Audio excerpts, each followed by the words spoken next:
地關於地球的運動動畫版改編自余禮嘅同名漫畫，近日播放完畢。如果用幾句說話概括評價，佢係敘事幾成功同埋破格嘅作品，可惜冇將敘事方式貫徹到底，造成好大缺陷。動畫版同漫畫原著部分內容表現手法或者唔同，亦有所承襲原著，咁會令部分讀者認為動畫冇跟從漫畫，所以地呢部作品本來冇問題。或者動畫嘅缺失在於跟從咗原著，所以責任喺原著度，呢啲都唔成立。我曾經探討動畫漫畫應該視為唔同作品觀賞，影片喺留言嗰度見到。敘事巧妙，悲壯嘅日心說。地嘅故事由12歲少年拉法路醉心於天文學展開。拉法路生於15世紀嘅波蘭，當時羅馬天主教會嘅勢力極強，政治、學術、百姓生活深受影響。故事講述教會認定日心說，動畫裏面叫地動說，抵觸宗教，並設異端裁判所，逮捕、拷問、處死傳播日心說、收藏相關書籍嘅人。拉法路巧遇一個日心說理論者曉拔，竟然受佢熏陶，推翻過往所信，轉而認可日心說。拉法路被揭發研究日心說，被逮捕至死不屈，並且預先收藏毒藥，喺監獄裏面服毒自殺。拉法路嘅死只係喺第3集，少年主角喺作品初段命運退場，可以話令觀眾目瞪口呆，打破絕大部分作品主角喺全作品出場嘅慣例。謀殺主角貫徹全部地。拉法路死咗之後，主角嘅崗位由僱傭格鬥士柯茨同埋修士巴德尼接替，佢哋喺第14集死咗。然後故事由學者兼地下組織首領尤連達、組織武裝成員舒密同埋貧民杜拉卡繼續展開。3個人分別喺20、22同埋23集身亡。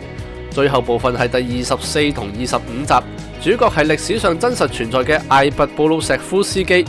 佢係唯一冇喺故事裏面死於非命嘅核心角色。論創新推進劇情嘅重要角色接連死亡，足以按此劃分作品唔同部分。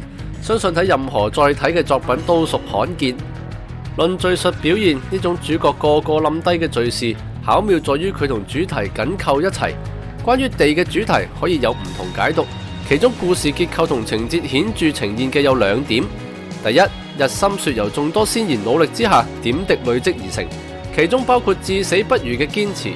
第二，人類求真嘅向往，力量大到超乎想象，甚至可以排除萬難，個中純粹教人動容。主角嘅死代表佢哋為堅持日心說不惜犧牲性命。日心說嘅火種雖然微弱，每次遇到挫折嘅時候，總係留低一啲星火，燃點下一把火炬。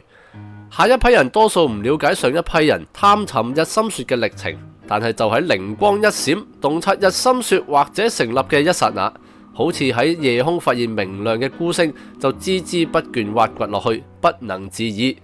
發現、受害、繼承，係本作各個角色嘅經歷循環。烘托日心說嘅建立，實乃一將功成萬骨枯，凸顯追尋真理嘅壯烈同偉大。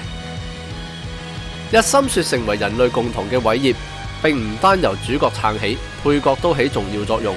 第一部分拉法路嘅啟蒙老師係異端者曉拔，第二部分柯茨能夠將日心說同埋相關著作傳俾具備天文知識嘅巴德尼，始於佢押解一個異端者，途中竟然受佢啟迪，然後同伴格拉斯冒死都要柯茨將信息流傳開去。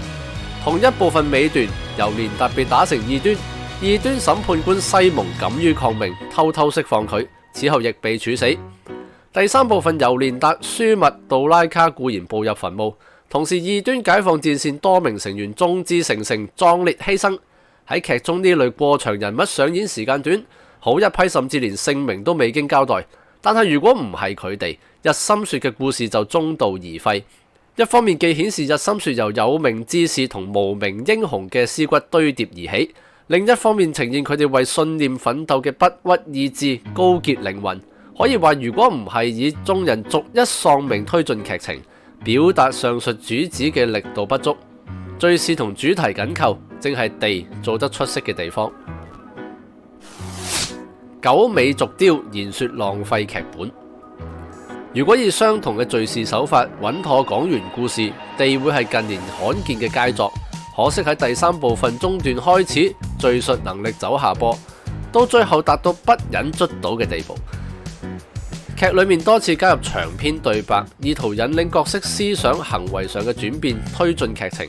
包括書物押送杜拉卡嘅時候，喺車上討論世界觀；由連達接見杜拉卡，剖白探索日心說嘅心跡。最過分嘅莫過於羅法喺火燒教堂臨終嘅時候睇見拉法路嘅靈魂，仲同佢講嘢，中間包含意見相左嘅言論。絕少人有資格猜想彌留之際嘅意識係點，睇見異象仲有可能嘅，但係嗰啲異象作為非常具象嘅實體，仲要同將死之人辯論，有幾合理？大家自己可以判斷。羅法臨死嘅時候見到異象，敘述嘅目的就好明顯啦，就係交代佢終於知道個女尤連達都為日心說付上性命，對於自己不生迫害日心說論者回心轉意。為達到呢個目的，編劇竟然安排一段生硬嘅情節。上述長篇大論嘅對白，除咗羅法嗰段屬超自然之外，其他都出現於兩個素不相識嘅人，竟然都交淺言深，似乎令其中一方聞言感動，作出往後行動。但係編劇嘅意圖更加似鋪排金句，嗰啲講經式嘅對白，往往喺最尾插一句作者認定嘅警句。角色講出嘅時候配以扣人心弦嘅音樂，嗰集又以嗰句警句為標題，咁樣安排幾場講經會嘅意圖就更加鮮明。動畫以至其他影視作品係以影像、聲音甚至觀影場所嘅佈置講故事、展現內容。作品優劣嘅判定，其中一大部分取決於內容同形式有幾大程度嘅配合。動畫嘅對白重要，但係唔可以成為展現內容嘅主體。如果唔係，根本無需以動畫呢個載體表現嗰啲內容。第15集喺呢方面嘅表現更加差劣。嗰一集尾聲講述艾拔喺路上聽見關於地球的運動呢個書名，心諗係其他星體運動而唔係地球，但係轉念一諗，地球公轉都唔係絕不可能。呢個時候畫面係艾拔定睛沉思，頭上面出現一個 speech bubble， 裏面有一個大問號。呢個係兒童漫畫驚死讀者睇唔明嘅手法。之後畫面轉成黑底白字，由旁白講述艾拔喺大學進修教書，以至啟迪哥白尼。一部上半部分敘事嚴謹且別開生面嘅動畫，竟然以廣播劇形式告終。第一口氣製作並且播放25集，同好多動畫先製作1季12集，觀望收視再決定係咪製作落去，已經算具備勇氣。而家製作方冇精雕細琢最後嘅部分，唔知係咪礙於經費有限，只係希望動畫業者喺考量係咪值得投資喺藝術表現嘅時候，知道世界上有唔少觀眾認真睇戲。有意見或者中意呢條片，請 comment、like、subscribe、share。有餘力嘅朋友仲可以成為 Patreon 付費會員，等我哋走得更遠。我哋下條片再見。